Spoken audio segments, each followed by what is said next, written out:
पाहूयात। सरकारच्या आडमुठ्या भूमिकेमुळे रोजंदारी मजुरींची नियुक्ती करता येत नाही। संशोधन कार्यामध्ये देखील अडचणी येत आहेत।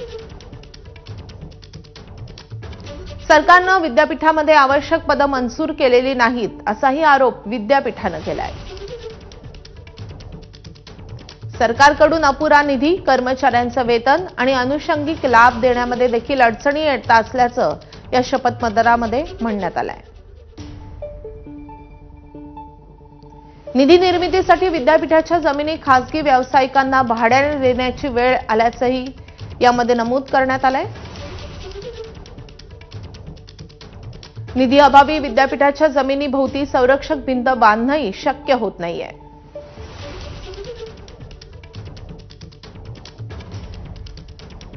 तर या संदर्भात अधिक माहिती देत आहेत आमचे प्रतिनिधी उमेश अलोने।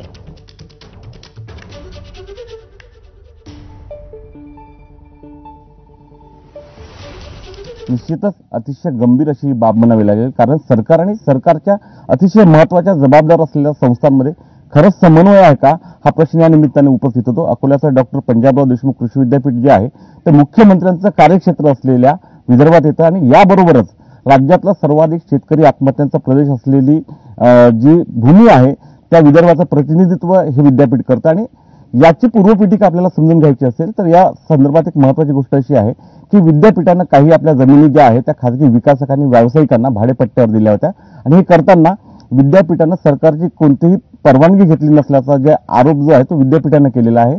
आणि या संदर्भात नागपूरच्या स्वच्छ असोसिएशननं नागपूरच्या उच्च न्यायालयाच्या नागपूर खंडपीठात एक याचिका दाखल केली आणि या याचिकेवर उत्तर देताना विद्यापीठानं शपथपत्रात ज्या गोष्टी नमूद केलेल्या त्या अतिशय धक्कादायक अशा आहे। सरकार आपले प्रश्न विद्यापीठाच्या सोडवताना आडमुठी भूमिका घेत असल्याचं विद्यापीठानं म्हणलेलं आहे। गेल्या 25 वर्षापासून जो एक प्रश्न प्रलंबित आहे तो इथले प्रकल्पग्रस्त जे मजूर आहेत त्यांना नोकरीत नियमित करून घेण्याचा प्रश्न जो आहे तो शासनाच्या आडमुठी धोरणामुळे प्रलंबित राहिल्याचं विद्यापीठानं म्हटलं आणि यामुळे संशोधन कार्य जे आहे ते मोठ्या प्रमाणात प्रभावित होत असल्याचंही विद्यापीठानं म्हटलेलं आहे। यामुळेच अनेक कामं करताना विद्यापीठाला पैसा नसल्यामुळे, शासन पैसा देत नसल्यामुळे विद्यापीठाला आपल्या स्तरावर पैशाची तजवीज करावी लागत आहे आणि त्यामुळेच तर याबाबत आता सरकार काय भूमिका घेते बघणे महत्त्वाचं असणार आहे। उमेद, धन्यवाद या सगळ्या सविस्तर माहिती